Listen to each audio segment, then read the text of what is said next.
people. Good mornings. Another beautiful day. Yeah. Hope your five senses work, health and strength is good or excellent. What? What's up, gamers? What's up, Twigtown? What's up, Tech for Gamers? What's happening? All right. I was reading both you guys' articles. The one on the FTC response to Bobby Kotick, but the one from Tech for Gamers sounds it's pretty good. Listen to this one. European Commission approves Activision Blizzard acquisitions. European Commission approves the Activision Blizzard acquisition. Exactly.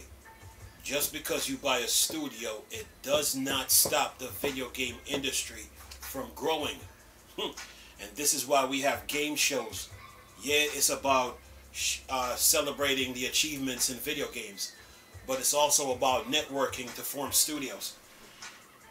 Anyway, let me keep going here. It says here, after the CMA recent decision to block Microsoft's $68.7 billion Activision Blizzard merger, the company was hoping for a more favorable outcome from the European regulators. The European Commission European Commission has now announced its final decision, approving Activision Blizzard acquisition. Why it matters? Microsoft first announced the acquisition in January 2022. Over a year later, the company has not made much progress towards this goal, but this approval would be a huge step forward for Microsoft. Says here, the CMA blocked the deal over concerns of Microsoft becoming too strong in the cloud gaming space. However, the European Commission believes cloud gaming is too limited today, but still agrees with the possibility of Microsoft becoming dominant in the segment after the deal. Microsoft previously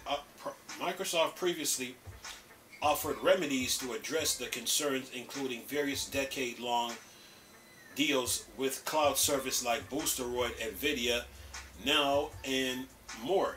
Recently, remedies include a free license for cloud streaming providers and more. In other areas, the regulators does not see too many problems after the deal in the console gaming space. Thank you. Says here, according to the European Commission, even if Activision IP become exclusive at some point, it would not eliminate competition. I've been saying this for weeks. Just because you buy a game studio, it doesn't stop the industry from growing. Competition will always exist. But anyway, says here, with the European Commission approval, Microsoft is one step closer to acquiring Activision Blizzard. The gaming giant will appeal the CMA's decision, and the FTC's final verdict could be key to the fate of this deal. But yeah, like I said, Microsoft need to see this deal all the way through. Okay, they really do. They really need to see the deal all the way through. Okay. See it all the way through, and if it means that they got to take this to the Supreme Court, so be it. Follow through on it. They needed to do. They need to do this. Look, I've been saying this for weeks. For weeks. Matter of fact, you know what? Let me get this other article out of the way while I'm at it. Let me get this other article here so I can pull it up.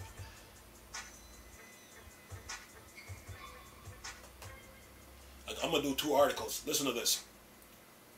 What's up, Tweaktown? Here's the other one. It says here, FTC response to Activision CEO say it absolutely did not collude with the CMA. Yeah, right.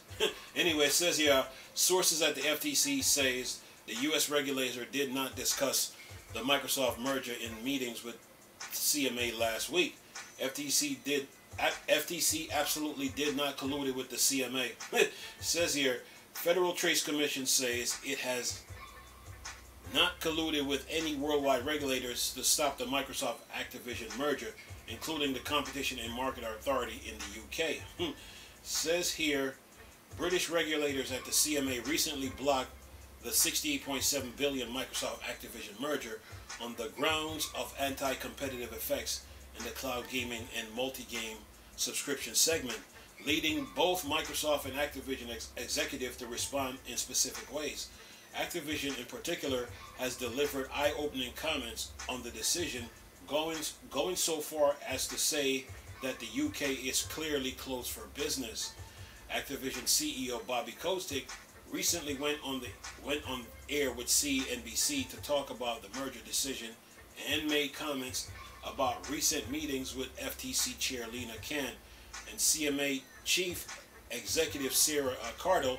Kotick inferred the possibility that both regulators somehow work together to block the deal, and even said that the CMA is being used as a tool by the FTC. Kotick said, "I was surprised to learn that Lena Khan and the head of the CMA had a meeting a week and a half ago in Washington. You know, legally, you're not supposed to be discussing active litigation. I don't know what they did," Kotick said in the interview. And then he said here, "I think that that's what you're seeing now, is that the CMA is being used as a tool by the FTC to be able to create these kinds of outcome, and this isn't the way that they were supposed to be operating." Sources from the FTC tell Reuters that the meeting did not discuss mergers whatsoever. I'm not buying that statement one bit. Says here, FTC spokesperson Douglas Farr also tell Reuters that the FTC absolutely did not collude with the CMA or any other international body on any proposed merger review. In its final decision report on the merger, Competition and Market Authorities does mention that it had consulted with regulators in the US and the EU regarding the merger. "We have also been conscious of international context and have consulted with other competition authorities, including the EU and the US," the CMA said in the report. "This level of consultation is not seen as uncommon in cases that have widespread global effects. The FTC guidelines show that this is a common practice. U.S. and foreign competition authorities may cooperate in investigating cross-border conduct that has an impact on U.S. consumers." And that is that. So there you go. That's both the articles. One, let's see here. One from the FTC response to Activision CEO, say it absolutely did not collude with the CMA. I'm not buying that statement one bit. and that's from TweetTown. The other now is from the European Commission. Approves the approves Activision Blizzard acquisitions. Well, Microsoft, you made it this far. See this deal all the way through. See it all the way through. If the European Commission approves the deal, then what Phil Spencer said about the 14 jurisdictions that's involved in the deal, the two that's missing, they really have 9 right now, but we don't know who the other 2 are. They might start showing their faces, so to speak, in this whole situation. So Phil Spencer said they got 14, but they really have they have 7 right now, but it's supposed to be 9 total right now, but 2 is missing, so we'll find out. But other than that, man, the video game market has always been competitive from day one. It was always about competition. Competition is what drives the tech industry. Competition is what drives the video game market. And when you put time exclusive on video games, that's taking you're trying to have a competitive edge over your competitors. When Sony put time exclusives on video games, they're trying to have a competitive edge over Microsoft. So the video game industry always been competitive. Far as like console and console wise and game wise, it's always been like that. That's what keeps the industry keeps the video game industry innovative and keeps it thriving and growing. This Activision Blizzard deal, it really wasn't going to hurt anybody, because Microsoft was looking out for everybody when they were giving out 10-year deals. They even said it that they couldn't keep Call of Duty to themselves, So they were giving 10-year contracts all over the place. So anybody with a anybody with a like a cloud gaming service or streaming service or console can get it. You know, they were looking out for everybody. It's not like they were trying to keep it to themselves. They just beat they just beat the competitors to the punch with this. You know, you know, it's like what Phil Spencer said. He said Sony and Nintendo. What he said, Sony and Nintendo is not our competitors. So when Game Pass was off the ground, thanks to the to ZeniMax Bethesda deal, they looked down that road and saw who the competitors were. So you got Amazon, their competitor, Google, their competitors. I mean, Tencent, Take-Two, Nintendo, Sony, they're all competitors. Even Valve. So Activision Blizzard was really up for grabs when Facebook name got mentioned in this. And once Facebook name got mentioned, it became clear. It became clear, like, okay, whoever got the money to get Activision Blizzard can get them. Microsoft saw it and went for it, and they got and then purchased Activision Blizzard before the competitors can. So once they purchased them, it's not like they were gonna leave everybody out in the cold, you know, like, you know, and keep Call of Duty to themselves. They do have that option, but they're like, nah, let's give everybody 10-year contracts all over the place, you know. And Sony is complaining. The reason why Sony is complaining is that they don't have that power that they once had, where they kept the where they had time exclusive on Call of Duty. When it comes to the exclusive content, they'll have it for an entire year, and then if you're a competitor, you have to sit there and wait like a year or even 6 months before you can even get it. Sony is mad that Microsoft purchased Activision Blizzard before they did, and they were running all over the place, you know, trying to make Microsoft look bad. But the flashlight is on them because they have shooters. They have shooters that can keep them competitive in the market. That's SOCOM, Resistance, and Killzone. And the reason why Call of Duty is so successful is because year in and year out, Activision kept coming up with a new Call of Duty to keep the core fan base intact. You know, because every time they come out with a Call of Duty, the user base, it starts to grow. It grows, and you know, Activision Blizzard, Activision, and EA used to go toe to toe with Battlefield. They used to go toe to toe, and EA, you know, they messed up. They were in a privileged position. They were in a very privileged position when they had the Star Wars license to it. When they had the Star Wars license, and you know, EA made the mistake of putting loot boxes in Star Wars, and that opened a can of worms. But instead of EA humbling themselves and say, you know what, we can't do this. We got to catch ourselves here and stop ourselves. No, they took it even further. They went to the EU and tried to challenge them. They went overseas and tried to challenge the European Commission, but the European Commission put their foot down. You know, so once Disney saw that that EA didn't have no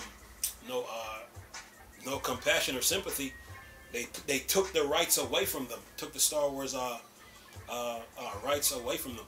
Right? When it comes to Battlefield, they went toe to toe. So when EA went overseas, they kind of fell off.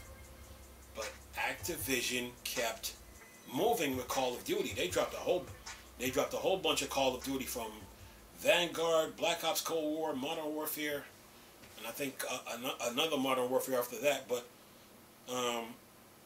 Call of Duty now became a two-headed monster. Now it splits into two, because now you have Warzone, and then you have Call of Duty, which has the story, the multiplayer, and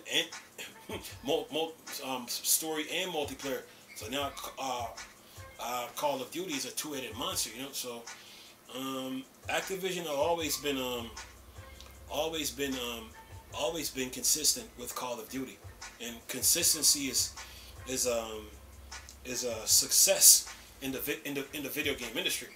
You know, Activision and EA went toe to toe, but they fell off. They created that loot box and opened a whole can of worms. So when uh, uh, EA made Battlefield 2024, you can tell by the trailer that something was off. Something wasn't. It wasn't.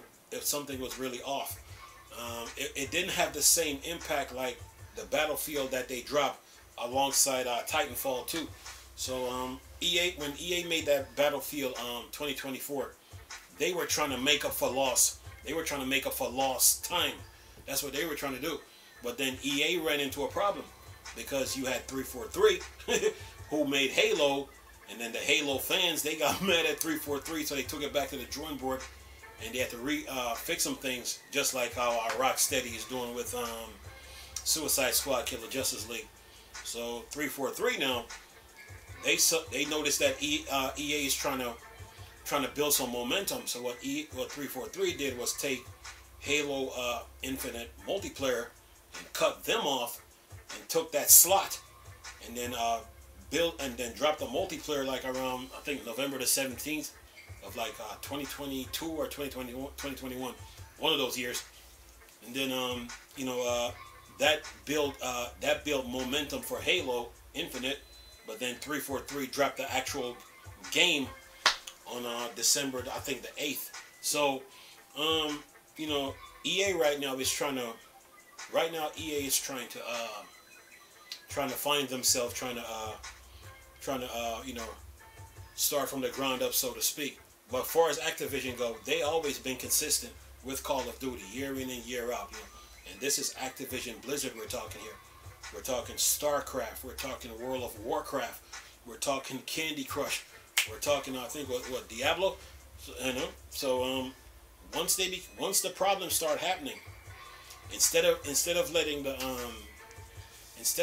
problem, when Activision Blizzard was having problems all over the place, instead of letting the problem linger and everybody's always talking about it, Microsoft is like, okay, tell you what, we will absorb all your problems. Your problems will become ours. We will absorb you. And that's what they did. They purchased Activision Blizzard, and that was that. So Microsoft was right for doing this. And this was to keep the game industry competitive, the game industry moving. And the EU, they knew that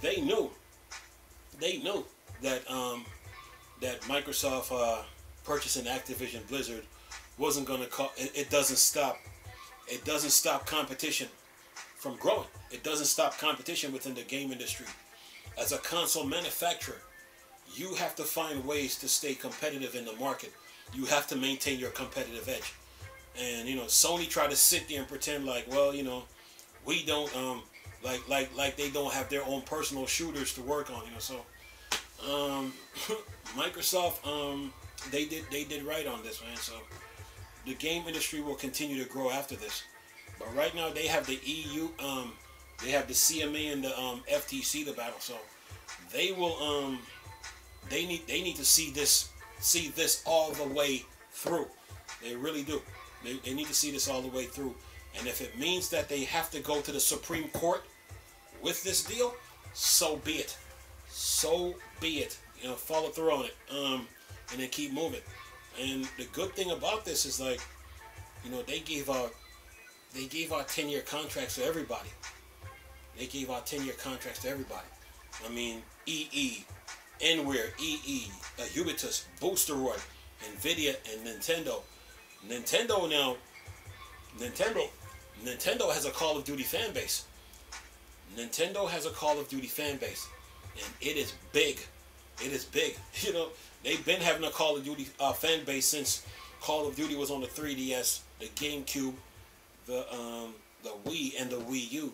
So for the FTC now to try to remove Nintendo from the picture, they can't do that. They can't do that because Nintendo is a part of the video game industry. Nintendo found ways to survive without Call of Duty. They did. They found ways to survive without Call of Duty. But Nintendo even realized now that they have a Call of Duty fan base. and they can't leave them out in the cold. So this 10-year deal is supposed to fix that problem. You know? And to say that Call of Duty can't run on the on the Switch, then you need to talk. Then the FTC need to explain how their Call of Duty work on the 3DS. They can't do that, man. So they got some explanation to do. And then the other mistake they made is when they filed their case late. Then on top of that, they want to talk about a high performance market. Let me give the FTC some news here. The high performance console market has always been around since video games started on console. Whatever console that was made for that generation and for that time frame, those consoles were high performance. So to single out Nintendo and then all of a sudden to try to base it just on Xbox and PlayStation, it's wrong. You know, high performance consoles been around from the very beginning.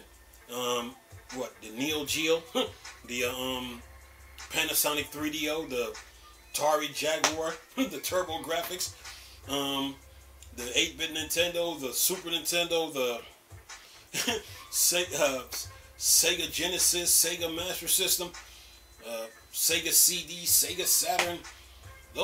Those consoles are high performance consoles, so they've been around.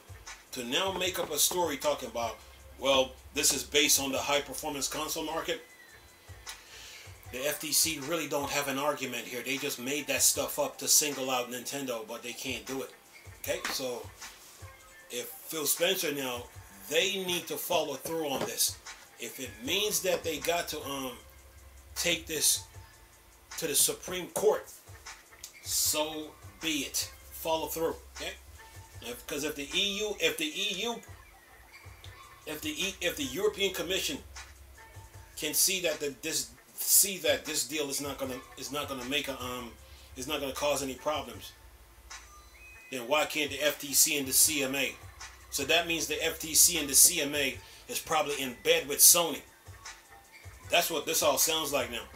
Between the FTC and the CMA, sounds like they're in bed with Sony. They're Sony fanboys. So Microsoft now, all they got to do now is follow through on this and don't look back. Okay, you made it this far, follow through. Anyway, latest video for y'all to enjoy with both articles from Tweaktown and Tech for Gamers. Nice talking to you people again. Chris, still a Star Wars and Star Trek fan, or Dark Side. Go. Peace.